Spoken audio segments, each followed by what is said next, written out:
pimpinan beserta anggota yang kami hormati, termasuk yang virtual, Bapak Menteri beserta seluruh jajaran. Pertama, kami menyampaikan terima kasih atas ekspos penjelasan Pak Menteri. Tapi rasanya kita hari ini berbuah-buah nih Pak Ketua. Rasa berbohong-bohong aja kita nih, ceritanya masalah haji ini. Selama kami di daerah Pak, terkesan pemerintah Indonesia ini, maaf, tidak peduli dengan persiapan haji. Itu yang kami dapat kesan dari masyarakat. Artinya abai gitu. 90% ini umat muslim. Tapi terkesan seolah-olah ini adem-adem aja. Sebagaimana menyambung Pak Maman. Maksud saya bukan melemahkan Pak Menteri, tidak. Kami kira tidak lagi zamannya, tidak lagi sekarang saatnya Menteri Agama dengan urusan haji yang berurusan. Tapi sudah harus kepala pemerintahan nih Pak. Pak Jokowi harus turun tangan nih Pak, mengontak Raja Salman. Jadi nampakkan kepedulian pemerintah ini terhadap masalah keagamaan kita. Ini perlu Pak, karena terkesan masyarakat kita sekarang pemerintah ini kurang serius karena berlindung di balik COVID. Justru semakin tantangan yang kita hadapi untuk haji ini semakin nampak berani pemerintah, harusnya seperti itu Pak. Bukan dengan COVID ini kita lalu bermain di balik itu. Jadi saran kami melalui Pak Menteri, cobalah Pak Presiden kita bicara di formal gitu, di media gitu, bahwa haji ini memang kita urus, kita apa. Walaupun itu teknis sudah Menteri, tapi ini perlu Pak, demi nama baik Pak Menteri di tengah masyarakat, demi nama kepala daerah pemerintahan. Jadi kami maksudkan kalau teknis ini sudah selesai Pak Menteri, kami acak jempol bagus. Tapi ini komitmen Pak Jokowi Pak yang penting. Ini demi bangsa negara kita. Jangan ada isu-isu tambahan, ini yang kita dengar di bawah. Ada isu macam-macam lah itu. Maka pemerintah Indonesia masuk 20 negara yang ditolak, kemudian keluar lagi 10 negara, kita masih juga. Nah, jadi untuk mengkelirkan itu, kami cinta, sebetulnya pemerintah kita ini cinta dengan Pak Jokowi, tapi justru itu harus ditangani. Itu pertama. Yang kedua, masalah ini Pak, guru ini total tadi 32.422 yang di program P3. Ini sebetulnya kalau dikaitkan dengan pendidikan agama, khusus agama Islam ini kan 90% Pak. Pendidikan agama diurus oleh rakyat kita. Hanya 10% yang kita urus. Nah, kenapa Menteri Pendidikan Diknas bisa mengusulkan 1 juta program P3 ini? Kenapa kita hanya 32.000 Pak? Ini sangat ironis sekali. Nah, kami Komisi 8 mendukung. Kalau Bapak Menteri usulkan 500.000, kita setiap hari ini memperjuangkan Menteri Keuangan Pak. Jadi tidak hanya 32.000 Pak. Harus maksimal kita Pak. Target harus maksimal.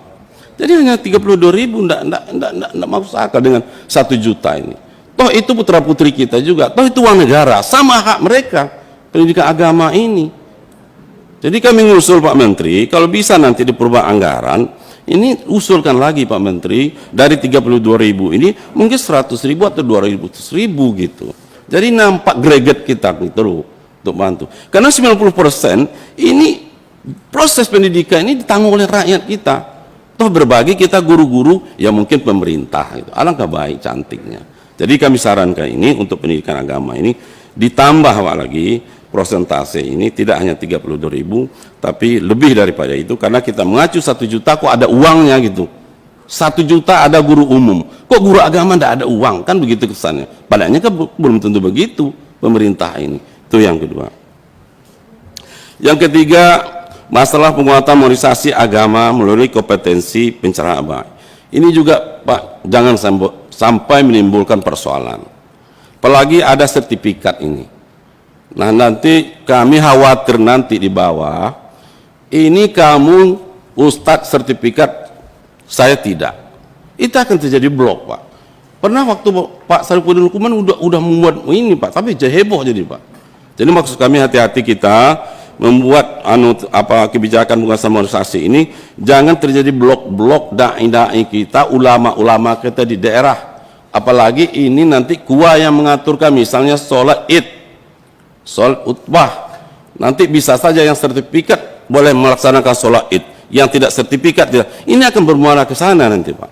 Jadi kami khawatir ya program-program seperti ini kita kaji betul lah Pak, ya kita survei betul ke bawah seperti reaksinya. Dan kemudian pun kalau ini dilaksanakan jangan kementerian yang melaksanakan, kita suruh yang melaksanakan kompetensinya Majelis Ulama Indonesia, MUI ini yang bertanggung tangan nih. Jadi kalau ada heboh ada apa, MUI yang menangani, bukan kita langsung terlibat situ. Nah, ini sarannya seperti itu, karena kompetensi keilmuan itu ada pada MUI. Nah, jadi saya khawatirnya nanti yang menandatangan sertifikat itu ilmunya yang sertifikat itu lebih tinggi. Jadi siapa yang menandatangannya nanti begitu.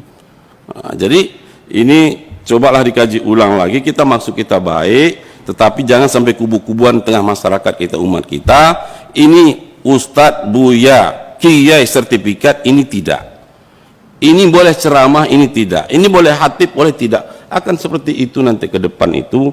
Ini untuk antisipasinya. Itu yang ketiga. Yang keempat, masalah masaf, Pak.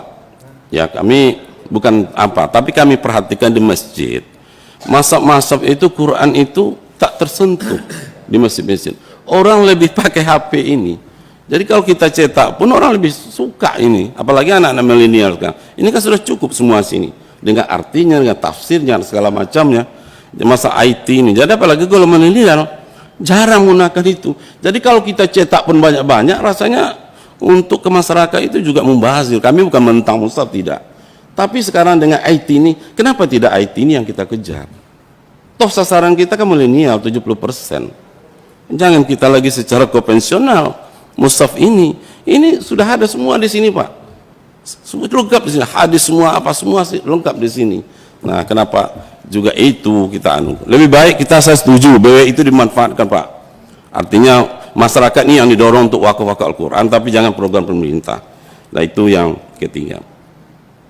Yang keempat terkait dengan tes internet. Tes mahasiswa ke Timur Tengah, Pak. Ini kita belum sistem, tapi kita sudah melaksanakan sistem IT. Anak-anak diinformasikan pakai apa namanya laptop yang 7, tahu-tahu pakai 8. Sehingga anak-anak kita yang tes itu, ya kan, belum masuk ke sistem itu karena padatnya.